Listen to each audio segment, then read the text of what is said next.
What is going on, YouTube? I know it's been a while. I've been slacking on putting new videos, but I'm gonna try and get back to it. I know I've said that before, but let's try and do it, guys. Sometimes life just gets in the way, but check it out. So I know I've done one of these before. It's a 2005 Honda Accord. We put an engine in the last one, but that one was a 4-cylinder. So check this one out. It's pretty clean. Oh, unlock it here.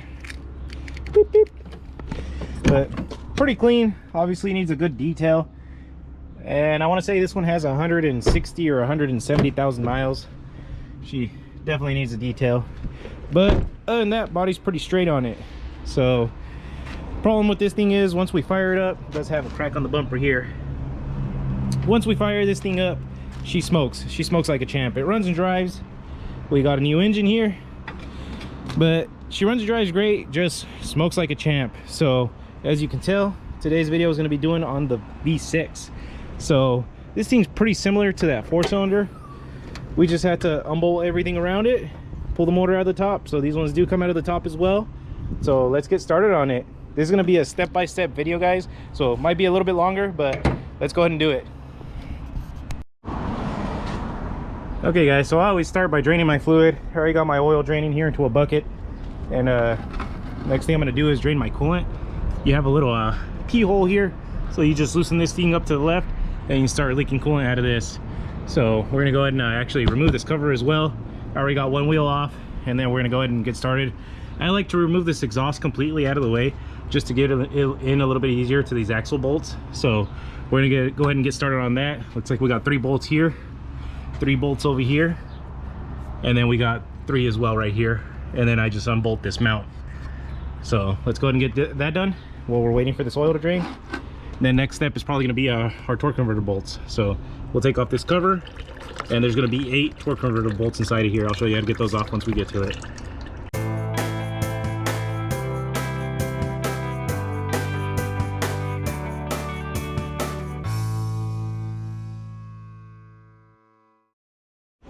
Alright, so we're taking our torque converter bolts off. We just took this little cover off here. So it's 2 10 millimeters, and then you got your 10 millimeters here. So what you got to do is you rotate the engine until you get it lined up there, and you can go ahead and loosen them up. There should be 8 of them all the way around. So I think that's number 7 for me. Then you rotate your flywheel so you get it lined up. Take out the last one. You know you get your last one out when you can spin your torque converter behind it. So you watch there, see? So we're spinning that torque converter, so we know that torque converter is loose from the flywheel. So we also did get our exhaust off, so we got that thing completely out of the way. So let's keep on going. We're gonna start undoing some of these transmission bell housing bolts. You want to do the ones on the bottom. So we got to get that one out, that one out, that one out there, and then there's also one here on the front. And then we're also going to go ahead and take off this crank pulley. I like to take it off. You don't have to, but I like to take it off because it gives you a little more room. And you also have to take off this oil filter stand.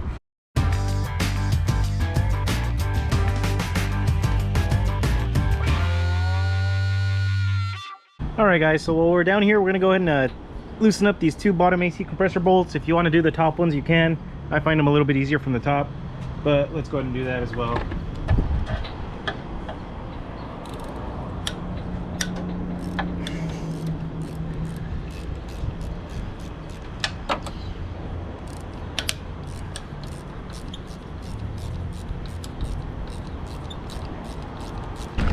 Okay, and while we're down here, I'm also going to be unplugging this AC compressor and these fans.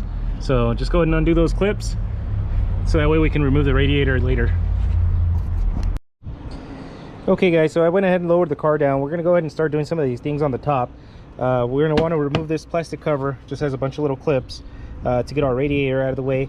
So obviously you just got to undo the 2 coolant lines, and since we unplugged our fans from the bottom, we just got this one more here.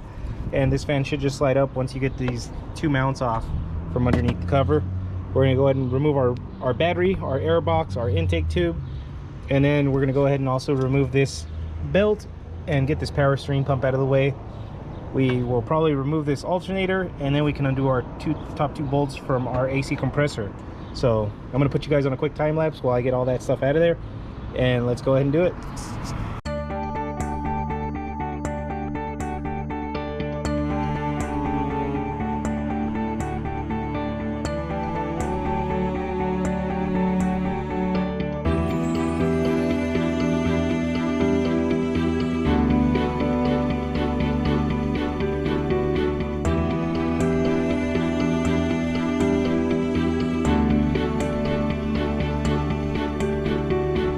Okay guys, so as you can see, we got the radiator out. That gives us just enough access to get to our cat here. We got to get that off with those 2 sensors. I'm going to go ahead and remove this alternator, and we can finally undo our top 2 bolts on that AC compressor. So we're going to get all 3 of those things out of there. I'm also going to remove this starter while I'm down here at it. It's got 2 17s, one on top, one on bottom, and 2 cables, 1 battery cable and 1 starter cable, ignition switch cable. So let's go ahead and get all that stuff off the front. I might remove this motor mount already because there is 1 bolt coming through the transmission behind that motor mount. So what I usually do is I use a ratchet strap, wrap it around the front cross member, around the back of the cross member, run it underneath the transmission so it supports that transmission while we take these motor mounts off. But let's go ahead and keep on going. I'm going to unbolt all these things here.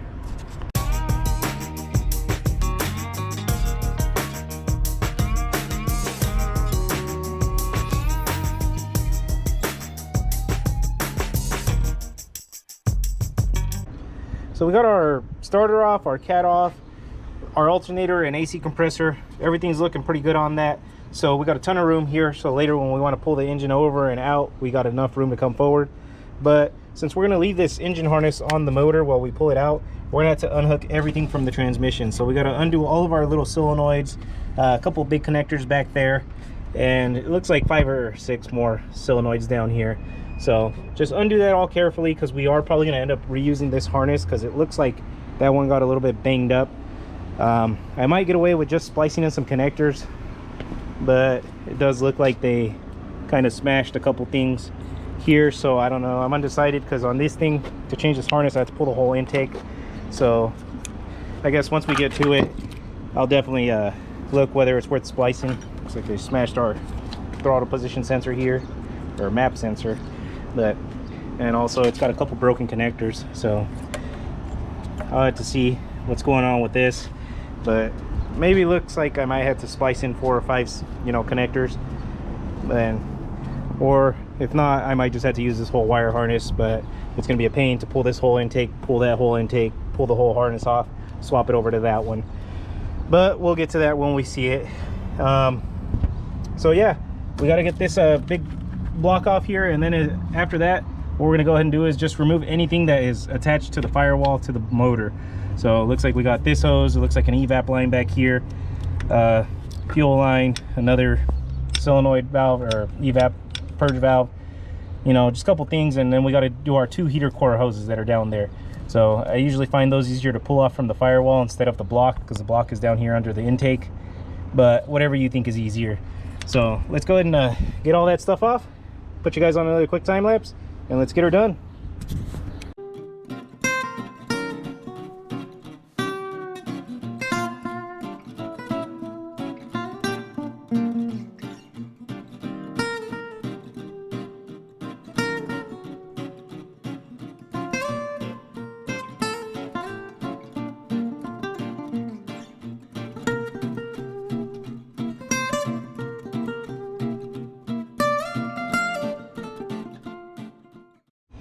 Okay guys, so check it out. We got our harness off on this side here. So pretty much you just got to get the whole harness out of the way from the top of the transmission.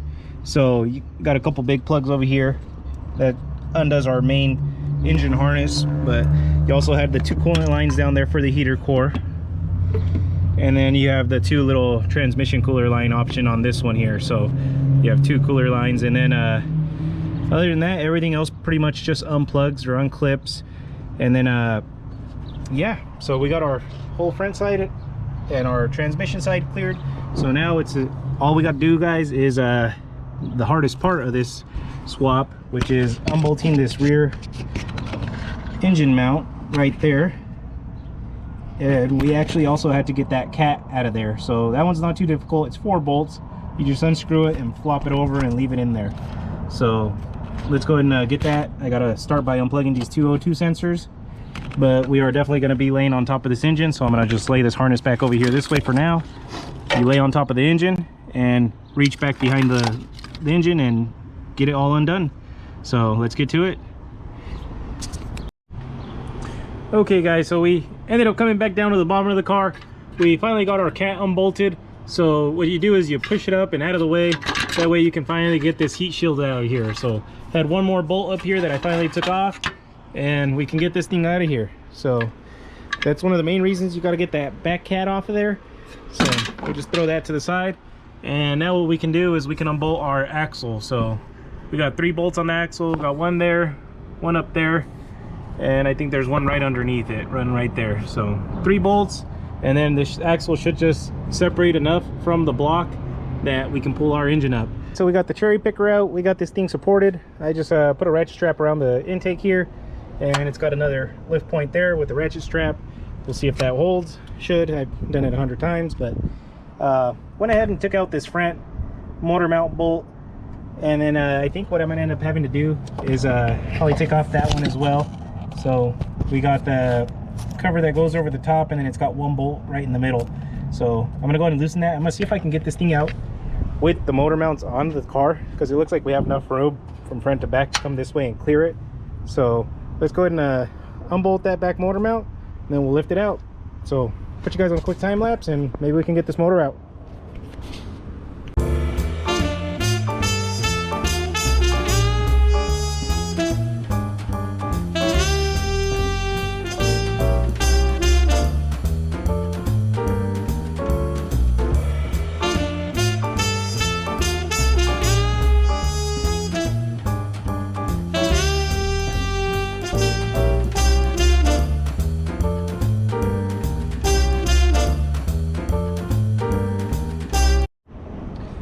Okay guys, so check it out. I did end up just throwing a ratchet strap underneath this transmission across the cross member. I put it to a hole back there and a hole right here, so that's supporting our transmission right there where she's at. But as you can see, the axle stays in it. That's where our cat was sitting behind our motor. Once we unbolted it, we just flopped it over inside of there, and everything else just kind of stays here. So we got our power steering pump and our AC compressor here as well. But we were able to get the motor out with this rear motor mount on. I thought I was gonna have to take it off. As you can see, I had already loosened up the bolts. So now I know that I can just leave this mount on here, and you just have to undo this top one. So it has a bracket going over the top of it and a bolt going through here. It's actually pretty easy with the long swivel. You can get to the back here, and then you have to reach around behind the motor and unbolt this one. But other than that, it actually came out pretty simple. You do have to remove your oil filter stand. I have it somewhere right here. I think I threw it over there in the corner. But that's it guys, so she's out of there. I'm gonna go ahead and take everything off of this motor now, put it onto that one. I'm not too sure if I'm gonna change over the wire harness, because like I said earlier, you do have to pull the intake to replace this whole wire harness. I think what I'm gonna end up doing is just cutting the pigtails that are broken and splicing them onto that one. So it looks like it might just be 3 of them that are broken, and I think that's the quickest and easiest way. So now I just got to make that motor look like that one. So I'm gonna go ahead and do that, and then we'll put you guys on a time lapse so we can get that thing back in there. Okay guys, so check it out. We got everything repaired on the harness. So I just went ahead and butt connected all the stuff that I needed to. I did this one here as well, but we taped this one up and kept the loom on there a little bit. And then there was a couple more connectors that were cut. So I think it was about 6 or 7 butt connectors that I used. And this one here I'm not too worried about. I'm just going to take off this whole stand anyways and use the old one that's already in the car. So also have to splice this one here too. But yesterday I ended up going to the wrecking yard. As you can see, these motor mounts were completely shot. This one was leaking fluid everywhere. That one was completely ripped out, and this one here was definitely cracked right there. So I went to the wrecking yard, scored on three motor mounts that were nice and solid. That one there too. So we're ready to put that engine back in there. So I'll put you guys on a quick time lapse while I drop this thing in here. Should be pretty simple. We just got to keep the power steering pump out of the way, AC compressor out of the way. Make sure you put that cat back in there and keep this little mount here up. So because if this thing goes down under the motor, you're gonna have to pull it again to get this thing back in there. So you need to make sure this one's pointing up. But other than that, let's slap that bad boy in there.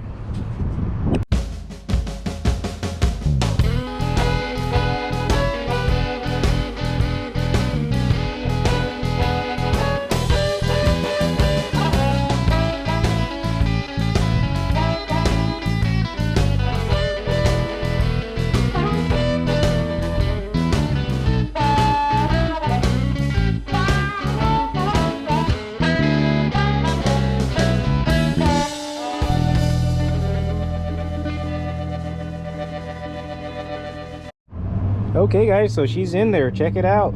Couple tips, I guess. Well, you still have the engine lifted up. You have to put this motor mount back on, or else you can't get this back bolt out. So you have to actually have the engine lifted up and then put that motor mount on and then set it down. But also too, I went ahead and bolted on my power steering pump while it was in the air, just because this bottom bolt here is kind of a pain to get out with this mount on. So it's easier to bolt it on and then put your motor mount on. So the back motor mount is pretty easy. It actually lines right up, everything falls together. I did have to put a floor jack on the back side of the transmission because at some point in time it rolled backwards, so I had to get it to roll back forward. But other than that, man, it went in pretty smooth. So everything else is pretty simple. So we're just going to start, you know, putting our exhaust back on, start clipping all of our sensors back in here, put all your coolant hoses back on, put everything else back together, and hopefully by the end of the day we can get this thing fired up. So put you guys on a quick time lapse while I put everything back together, and hopefully we can get this thing out for a test drive by the end of the day. Okay guys, so sorry my camera died yesterday, but check it out, we got her in there. She's all together. I just finished topping her off. I put some oil in it, some coolant in it, and a little bit of power steering fluid. So here's gonna be the first fire up. Let's go ahead and give it a try.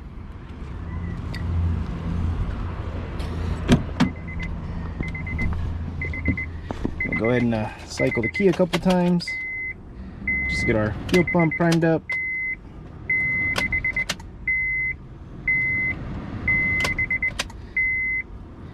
And let's go ahead and give it a shot, guys. Woohoo! And she fired right up. Sounds good. Sounds like we got a little bit of an exhaust leak, but man, she's idling pretty good. She's idling right at 800. No check engine light, nothing like that yet. So heck yeah, guys. I'm gonna go ahead and let this thing warm up and make sure the fan cycle on, make sure our coolant's not overflowing and stuff like that, and then we can take her for a test drive. All right guys, so check it out. We just got back from our test drive and the thing is running and driving great. So I took her on the freeway, she ran and drove. She's got plenty of power, there's no smoke out the back, so everything's running and driving good on it. But unfortunately, while I was driving it, the check engine light came on. I did notice that the front cat was a little bit burned up and it looked like maybe it was starting to fall apart, and I think on the test drive it just completely fell apart.